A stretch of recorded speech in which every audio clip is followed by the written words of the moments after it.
Alô, amigos, nos encontramos mais uma vez para o nosso estudo em grupo do livro Nosso Lar, André Luiz e Chico Xavier. Hoje teremos o capítulo 28. Em serviço. Encerrada a prece coletiva ao crepúsculo, Tobias ligou o receptor a fim de ouvir os samaritanos em atividade no umbral. Justamente curioso, vinha a saber que as turmas de operações dessa natureza se comunicavam com as retaguardas de tarefa em horas convencionais. Sentia-me algo cansado pelos intensos esforços despendidos, mas o coração entoava hinos de alegria interior. Recebera a aventura do trabalho finalmente. E o espírito de serviço fornece tônicos de misteriosos vigores. Estabelecido o contato elétrico, olha aqui, gente, vou ler de novo o parágrafo. Estabelecido o contato elétrico, o pequenino aparelho, sob meus olhos, começou a transmitir o recado depois de alguns minutos de espera. Samaritanos ao Ministério da Regeneração. Samaritanos ao Ministério da Regeneração. Muito trabalho nos abismos da sombra. Foi possível deslocar grande multidão de infelizes, sequestrando as trevas espirituais 29 irmãos, 22 em desequilíbrio mental e 7 em completa inação psíquica. Nossas turmas estão organizando o transporte. Chegaremos alguns minutos depois da meia-noite. Pedimos providenciar. Notando que Narcisa e Tobias se entreolhavam fundamente admirados, tão logo silenciou a estranha voz, não pude conter a pergunta que me esbordoava os lábios. Como assim? Por que esse transporte de massa, em massa? São todos espíritos? Tobias explicou. O irmão esquece que não chegou ao Ministério do Auxílio de outro modo? Conheço o episódio da sua vinda. É preciso recordar sempre que a natureza não dá saltos e que na Terra ou nos círculos do umbral estamos revestidos de fluidos pesadíssimos. São aves e têm asas, tanto o avestruz como a andorinha. Entretanto, o primeiro apenas subirá às alturas se transportado, enquanto a segunda corta célere as vastas regiões do céu. E deixando perceber que o momento não comportava divagações, dirigiu-se a Narcisa ponderando. É muito grande a leva desta noite. Precisamos tomar providências imediatas. São necessários muitos leitos, murmurou a serva, algo pesarosa. Não se aflija, respondeu Tobias resoluto. Alojaremos os perturbados no pavilhão 7 e os enfraquecidos na câmara 33. Em seguida, levou a destra à fronte, como a ponderar algo muito sério, e exclamou: resolveremos facilmente a questão da hospitalidade. O mesmo, porém, não se dará no que concerne à assistência.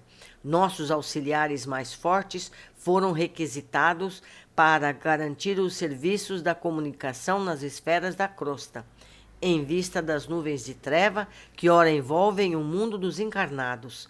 Precisamos de pessoal de serviço noturno, porquanto os operários em função com os samaritanos chegarão extremamente fatigados. Ofereço-me com prazer, para que possa aproveitar, exclamei espontaneamente. Tobias endereçou-me um olhar de profunda simpatia, mesclada de gratidão, fazendo-me experimentar cariciosa alegria íntima.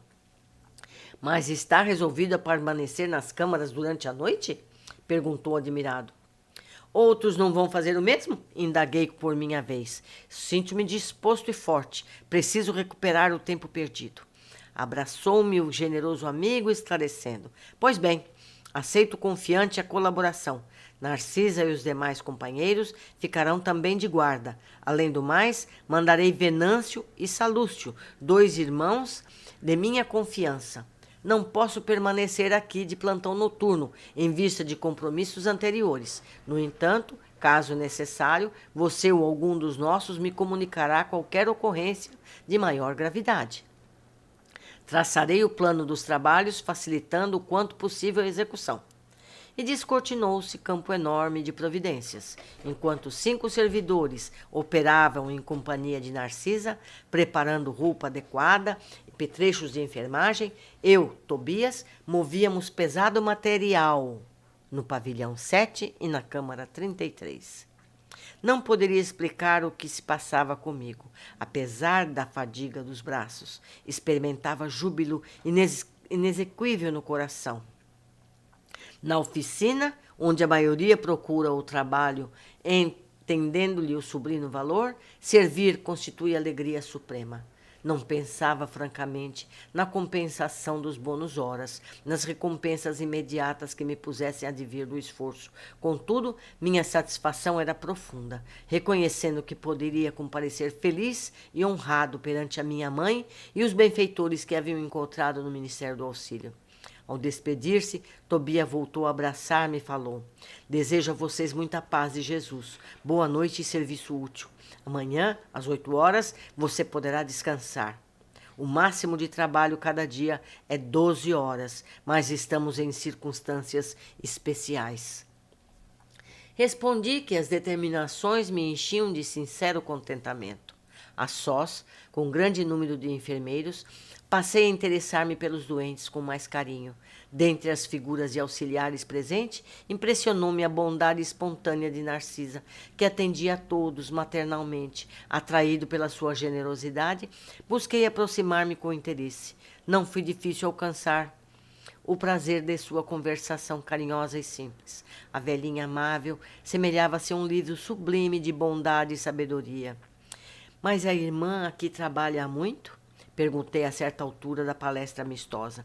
Sim, permaneço nas câmaras de retificação em serviço ativo há 6 anos e alguns meses. Entretanto, ainda me faltam mais 3 anos para realizar meus desejos. Ante a silenciosa indagação do meu olhar, falou Narcisa amavelmente. Preciso um endosso muito sério. O que quer dizer com isso? Perguntei interessado. Preciso encontrar alguns espíritos amados na terra para serviços de elevação em conjunto. Por muito tempo, em razão dos meus desvios passados, roguei em vão a possibilidade necessária aos meus fins. Vivia perturbada, aflita. Aconselharam-me, porém, recorrer à ministra veneranda, a nossa benfeitora da regeneração, que prometeu endossaria meus propósitos no Ministério do Auxílio, mas exigiu 10 anos consecutivos de trabalho aqui, para que eu possa corrigir certos desequilíbrios do sentimento. No primeiro instante, quis recusar, considerando demasia a exigência. Depois reconheci que ela estava com razão. Afinal, o conselho não visava os interesses dela, e sim ao meu próprio benefício, e ganhei muito, aceitando-lhe o parecer. Sinto-me mais equilibrada e mais humana, e creio que viverei com dignidade espiritual minha futura experiência na Terra. Ia manifestar profunda admiração, mas um dos enfermos próximos gritou: Narcisa! Narcisa! Não me cabia reter, por mera curiosidade pessoal, aquela irmã dedicada, transformada em mãe espiritual dos sofredores. Até fiquei cansada. Vamos ver as observações deste capítulo. Primeiro, André descreve pequeno aparelho elétrico de comunicação. Mais uma vez percebemos que no plano espiritual existem tecnologias avançadas. Esse aparelho em especial me fez lembrar os rádios transmissores que antigamente se usava tanto para se comunicar à distância. 2. Precisam de transportes para conduzir os resgatados. Não podem simplesmente carregar essas pessoas levitando com elas. As regiões espirituais têm densidades variáveis e nem todos podem levitar ou transportar-se de um lugar para o outro com a velocidade do pensamento. Somente os espíritos já mais de elevada condição poderiam sair de lá por si mesmo. 3. Apesar de terem grande população em nosso lar, ainda faltam pessoas para o trabalho de assistência. E ainda equipes de trabalho estavam em tarefa no plano encarnado, onde nuvem de treva envolvia a terra. Portanto, se possível, poderíamos contribuir, não adensando essa nuvem de trevas com pensamentos negativos. E melhor ainda seria se contribuíssemos com a melhoria dessa atmosfera, melhorando as nossas próprias vibrações, fazendo orações sinceras, tendo pensamentos positivos. Tudo isso é ajuda. Distribuir sorrisos e cumprimentos por onde passamos já é muito importante. Promover ambiente agradável, atitudes de otimismo e esperança. Outra observação: André e Tobias moviam pesado material de um pavilhão para outro. Então lá há peso. No plano espiritual, os objetos têm peso, como temos aqui na Terra, mas é relativo, é combinado com o tipo de perispírito. Então, o peso aqui na Terra é diferente do peso lá. Mas, levando em conta o perispírito, é tão pesado lá como cá. A ideia de objetos diáfanos não é realidade. Tudo é relativo à frequência ou vibração atômica onde estivermos. Mesmo no plano encarnado, o peso dos objetos nos parece diferente segundo cada natureza. O mesmo objeto manuseado na água e no ar nos parece de pesos diferentes. A mesma relação deve ocorrer no plano espiritual. André sentiu fadiga nos braços, ou seja, a atividade física também lega a desgaste, entre aspas, físico, o corpo físico, entre aspas, do perispírito. 5. Por conta desse desgaste, é necessário o descanso. Tobias se refere a 12 horas, o limite diário de trabalho.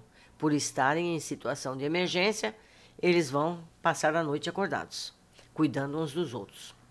6. Narcisa relata o seu projeto junto às pessoas amadas, mas para tanto ela precisaria estar melhor preparada, reparando erros do passado, relacionado aos sentimentos. Vejam só, ela não cometeu nenhum crime, ela não foi desonesta. Os erros dela foram em relação a sentimentos. Veneranda recomendou 10 anos de dedicação para que ela se aprimorasse. Narcisa, em 6 anos de dedicação, concorda que tem melhorado muito. Já se sente mais humana. Sente que poderá ter uma encarnação mais equilibrada, com mais dignidade espiritual. Ou seja, ela ajudando aquelas pessoas em situações lamentáveis, ela aprende a ser uma pessoa melhor. André não pôde ter mais detalhes, mas podemos imaginar que se refira aos egoísmos que ainda mantemos, os interesses emocionais apenas dirigidos às pessoas que amamos. Precisamos aprender a ter interesses e atitudes de apoio e atenção a todas as pessoas, sejam ou não do nosso círculo familiar. Muito importante. Vamos tentar, né, meus amigos? Vamos tentar sermos pessoas melhores para não precisarmos ter esses sacrifícios no futuro. Um abraço, até a próxima oportunidade.